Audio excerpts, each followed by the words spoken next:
Delighted to welcome someone to talk to us a little bit about the work that they are doing right now. You see there on screen. Please welcome Wouter Nijland, who's the Director of Master Planning and Development at MATARAT Holdings. Thank you very much. Nice to see you. Right. Thank you all very much. I'm absolutely honored to be presenting MATARAT to you and representing the Kingdom of Saudi Arabia at the same time, especially following such distinguished guests as Paul Griffiths and Mr. Peter van Oort. So what I wanted to do today is show you a little bit about how in MATARAT we tackled the problem of aligning with Vision 2030. So most of you will probably know that Saudi Arabia is a very ambitious country, and we have a very big plan to grow the economy and diversify, and the airport industry, as in many countries, is a very important part of that. Therefore, I want to go back to the basics. The previous guests have spoken about how in terminals we can do a lot of good work and improve and apply all sorts of technology.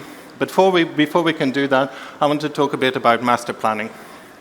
I'm not going to dwell too long on this, but what I do want to say here is that we're going to go a little step back. I'm going to introduce MATARAT to yourselves, and I'm going to go and talk a little bit about how we need to develop our airports and how we've gone about that within MATARAT. So this is MATARAT. MATARAT is the owner of most of the airports in Saudi Arabia. A lot of the speakers before have one big single hub airport. We actually have two hub airports and a lot of smaller airports that we look after. Some of them are very small and some of them are medium size, but all of them are knitting together this vast country that is Saudi Arabia, with a population of 30 million dispersed over this great area. We have 4 subsidiaries that are operating the airports on our behalf. We've got Riyadh Airports Company looking after King Khalid International Airport. We have Jeddah Airport Company looking after King Abdulaziz International Airport. We have Dammam Airports looking after King Fahd International Airport in Dammam. And then we have the slightly oddly named Cluster 2, which is the rest of the smaller airports all grouped together in one cluster that we look after. And actually, those airports are where my focus on the presentation today will be. I think we've all seen King Salman International Airport Development Company taking on a wonderful project of developing Riyadh into a thriving hub. And Jeddah is following a similar, and for Dammam, but actually to connect those hubs to the rest of Saudi Arabia, the other 25 airports need to grow as well. So within Saudi Arabia, the Vision 2030 sets everything up. From that, the government and the regulator, GACA, has introduced the National Aviation Strategy, which we as MATARAT are beholden to deliver and develop our capacity in. The ask for us is not insubstantial. We are currently around 100 million passengers per year, and we have been tasked to deliver 330 million passengers per annum through our complete airport systems of all of our airports. This is a huge increase, about 300%. And we can't do that ad hoc. We need to work through that problem and make sure that we deliver this in a cost-effective and a sustainable manner, but also while maintaining a decent passenger experience throughout. So we've set ourselves some guiding principles. Sustainability is a huge anchor because of Saudi Arabia's commitment to the net zero. We need to be cost-effective to make sure that what we build is actually there for a long time. And we want to make sure that despite this big target, we develop plans that are triggered by demand. We don't want to build too early and deliver real estate that is not going to be used, because passenger terminals with too much space are equally uncomfortable as passenger terminals that are overcrowded in that sense. But also, as the last bullet, most of the people in the Middle East, when they think in aviation, think Dubai, Qatar. We want to add Riyadh and Jeddah to those and to be part of the global hubbing system. So we have a few challenges in our portfolio of airports. Most of them we cannot do, or it is too expensive to do a greenfield airport. So we're actually working mostly in brownfield environments. And to demonstrate that, I've just picked a smallish airport. No, we like to go look at big airports, but actually small airports are equally very interesting.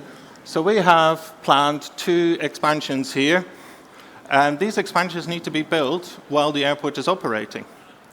And as you all know from your technology backgrounds and the products that you supply to the world, just adding a bit of space to a terminal does not make an airport terminal work. You need to redevelop the whole interior space to utilize those new bits of spaces. So all of our airports have these complications. Also, in a similar vein as Mr. Van Oort said earlier, we have aging infrastructure. Most of Saudi's airport infrastructure was built around 30, 40 years ago. So we have a system that is not set up for all this beautiful technology that you have. So how are we going to incorporate this new technology into an older system and make sure that we do it in such a way that we are prepared for the next future? Master planning is not about 2030, it's about 2050 and beyond. So we do already see double-digit growth in most of our airports. So we are already suffering in some of the levels of service in some of our airports, that we're working very hard with operational solutions, and we would invite some of the technologies that are on offer here on this conference to come and talk to us on how we can manage those current peaks. Another challenge is, as with many airports, we have lots and lots and lots of stakeholders. Some of them are government and some of them are companies. We also have a very large geographical area. I'm not sure whether many of you realize, but Saudi Arabia is a large country, and some of the airports are 5-6 hours apart flying. And we need to manage all of those works across this vast area. So if we then look at how do we get to an airport that is wonderful, excellent passenger experience, where does the master plan sit in that? So ultimately, on the right-hand side, you start using and monetizing your investment. But the master plan is actually right at the beginning of this journey. So we have our strategies from the government. We have our own strategies, digital transformation, we have customer experience strategy, and they all roll up into this master plan. And from this master plan, we can now start to plan our capital investment and our returns and start thinking about funding. Can we fund it ourselves? Do our airports have enough revenue streams to fund all of this? Can we cross-subsidize from one airport to the other airport? Do we need to borrow money in the money markets? Or can we, in some cases, invite third parties to apply for a concession of one of our airports so that we can share some of the burden and some of the profit? And obviously, once we then get through all of that, then the real hard work starts of actually developing what the final product should look like. We've created the space, we've created the maximum size airport, because this is what we do in a master plan. We look to how big can this airport become. So you have a single runway, benchmarks from over the world, you can grow to 40 million on a single runway. So you need to plan for 40 million, even though you're currently maybe doing 1 million. Otherwise, you get into the problems that a lot of European airports now find themselves in, whereby your airport is growing, but you've run out of land, you run out of space, and you can't actually expand your airside or your landside to accommodate this extra traffic, and you are stuck and you are fixed in how far you can grow. We want to prevent that as Saudi Arabia grows as a country and keeps growing. We want these cities that we support with our airports to have the freedom to keep growing. And why do we do this master plan? We want to be able to tell our government, our stakeholders, what our plans are, short, medium, long term, where we're going. And we want to prevent mistakes. So how did we do it in MATARAT? MATARAT, the master planning team consists of around 3 people, so we can't do it on our own. So we had to hire some help. We deliberately split it over a number of consultancies to ensure that we have a good cross-section of advisors and we can mix the quality and make sure that they're all holding themselves in competition to account to deliver us the highest quality possible.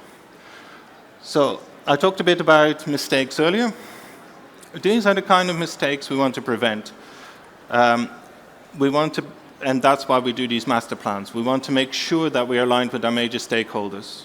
We want to make sure we have proper governance in place for when we start to deliver it. We don't want spiraling capex cost. We don't want deliver something that is extremely difficult or expensive to maintain, or has a huge negative impact on the environment. Because the environment is important, especially if you're already living in a high climate, a warm climate. You don't want to contribute to that. You need to make sure that you don't spend too much energy cooling places down. So all of these things come into the master planning. And ultimately, the aim is to be attractive to passengers and serve the passengers of the country. There's 30 million people in Saudi Arabia. This is a huge market for aviation, and we have in Saudi Arabia fantastic tourist destinations where we would welcome the world to come to. So we can, with our airports, supply that demand.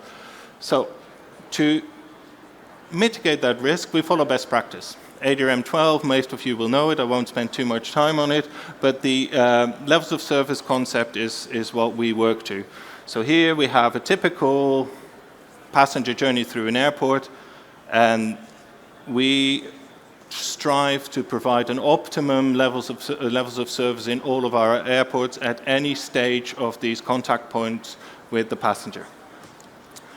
So, very briefly, what do you do in an airport master plan is you check what you have. What is my current airport? What is the traffic forecast going to be? Where am I going with my airport? What am I needing to do, and how does that work into future requirements?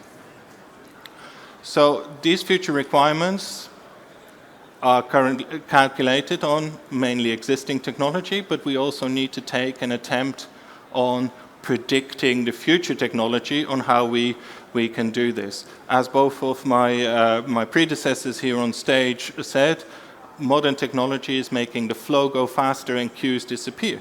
So this changes the dynamics in a plan and the space requirement in master planning. And then you work through the development options. Am I going to high OPEX and build in one go? Am I going to do a phased? And all of these plans will lead to a preferred option. We then complete the environmental assessment. If that is too taxing, we go back to our options, and this is a whole iterative process between 3 and 6, and we keep going and going over, and ultimately we get an investment plan that we then can present to our board and to the banks to get the funds to develop this. The the way it is at the moment, we will be working and spending significant amounts of money on at least 20 of our airports to get them ready for the future. So now we've done that, so we will be in a position, and I'm quite proud of that as a member of the master plan team in the MATARAT family. We will have, all our airports will have, by the end of this year, a fully up-to-date master plan with a plan on how we are delivering our capacity till 2030 to meet the National Aviation Strategy. But we're not done there yet. We still need to then take this master plan and build our portfolio. And this is the next step. This is what we're doing right now. We are building a portfolio. We're going this extra layer, and we're going to see what technologies are out there in the market. We're seeing what we can do to bring this initial cost further down. We are checking the forecast. We are going back to our stakeholders and saying, you told us a year ago you had these plans. How is it going? What are your plans now? And we keep up building and developing and developing and developing. And then ultimately we define our budget.